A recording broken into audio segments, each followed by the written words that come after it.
আমাদের দেশে চাষিরা ভালো আছে কি মন্দ আছে, আসুন তাদের সঙ্গে একটু আলাপ করে নিই। শুনুন কি বলছে। আপনারা বুঝতে পারবেন চাষিরা সত্যি কি ভালো আছে কি মন্দে আছে। দাদা কেমন আছেন? এখন ভালো আর কি আর বলবো। হ্যাঁ।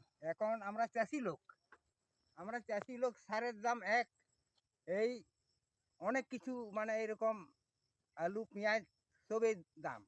আমাদের এমনিতে ভালো নাই, তবে যাক এখন কাজকর্ম করে খাচ্ছি।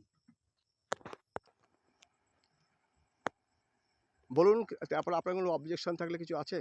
এখন আমাদের হচ্ছে এই যে আলু চাষে আমরা 10 টাকা করে বিক্রি করেছি, এখন সে আলু বাজার এখন 30 টাকা করে কিনতে হচ্ছে। তাহলে আমাদের আর কোথায় আমরা ভালো রইল? সব জিনিসে যদি ওইরকম দাম হয় তাহলে আমাদের আর কি হবে বলুন না। পেঁয়াজ আমাদের বিক্রি হয়েছিল ওই 7-8 টাকা করে, এখন 50 টাকা করে কিনতে হচ্ছে। তাহলে এখন সব জিনিসেরই দাম, তাহলে আমরা আর কি করব বলুন।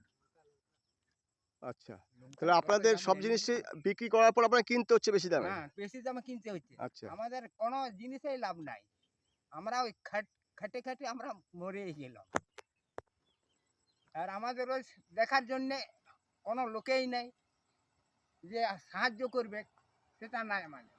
তাহলে আমাদের সব জিনিসেই মানে অসুবিধা, কোনো জিনিসই ভালো নাই।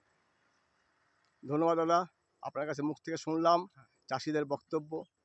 আপনাদের বক্তব্য আমি আশা করি চেষ্টা করি সবার মধ্যে ছড়িয়ে দিতে।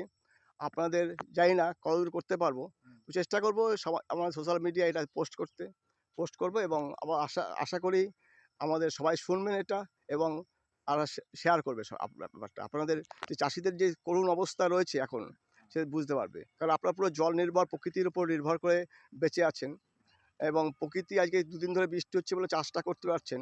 আর এই অঞ্চলে সাধারণত এক ফলনশীল ধান চাষ হয়, হ্যাঁ। আর বেশি একটা খুব সবজি চাষ হয়, আর কিছু চাষ হয় না। তাহলে আপনাদের এই এখন চাষেরও তো এখন চাষের মানে কিছুই নেই এখন জল জমিতে, নাই।